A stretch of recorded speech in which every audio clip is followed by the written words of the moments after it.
क्या आज ये बात सच है कि दुनिया में जहाँ पे भी राइट विंग की सरकारें हैं, वहाँ जो लीडर है, वो हिटलर की तरह बनने की कोशिश कर रहा है? जैसे एर्डोगन हो तुर्की में, या फिर ट्रंप हो, मोदी हैं, श्रीलंका में राजापक्षे हैं, नेतन्याहू इज़राइल में हैं। तो क्या कभी समझदार राइट विंग की सरकार दुनिया में नहीं आ सकती? उमेश कंवर इनका सवाल है। नहीं, राइट विंग और लेफ्ट विंग ये जो हम भेद करते हैं, उसमें कई और प्रकार के भेद होते हैं।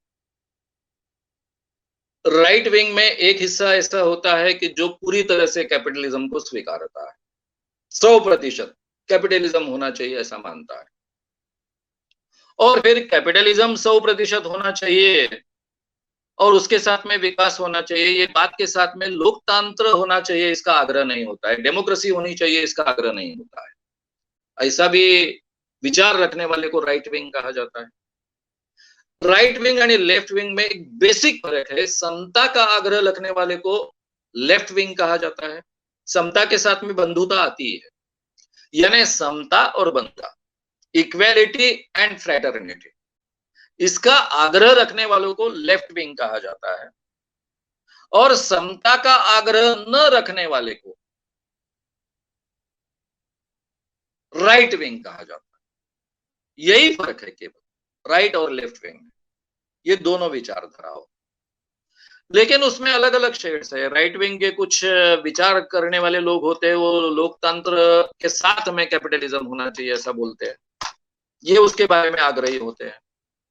कुछ लोग ऐसे होते हैं कि नहीं, केवल मनी का यानी कैपिटल का महत्व होना चाहिए और पूरी तरह से स्वतंत्रता होनी चाहिए, जिसमें ताकत होगी वो बढ़ेगा, बाकी लोग को खाते खाते आगे बढ़ेगा।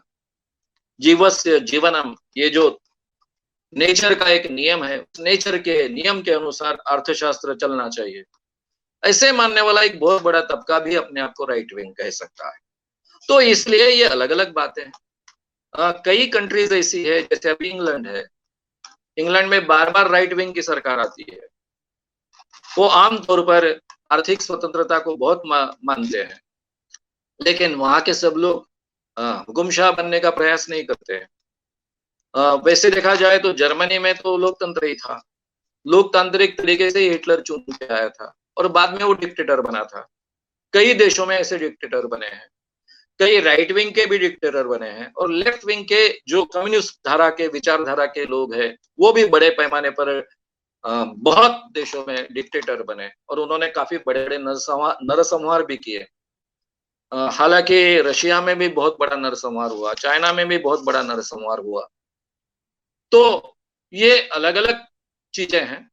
आपने जो एक थोड़ा सा बताने की कोशिश की, वो एक आप सब उस ढंग के लोगों को जोड़ रहे हो, उसके अलावा भी राइट विंग के काफी लोग हैं, ये भी हमने समझ लेना चाहिए।